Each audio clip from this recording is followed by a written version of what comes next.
So what on earth inspired me to keep the 6-cylinder in the Mustang all those years? Well, part of it, I guess, was probably this, that the highest amount of miles recorded, even up in 1994, was 106,000 miles. Or it might have been in 2013 when I ran compression tests on it.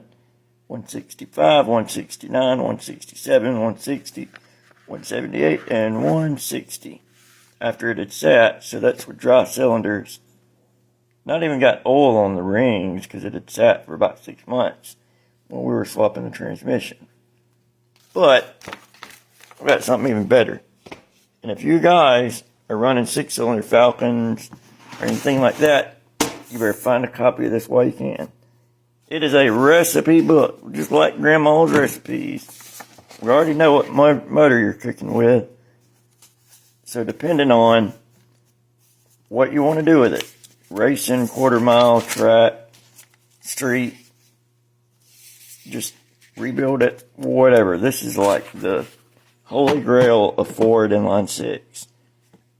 It tells you everything. You can even hot swap parts from V8 cars, the V6 Ford 4.0 Ranger motor, to use bigger valves and all in it. All kind of crap, dude. It is nuts.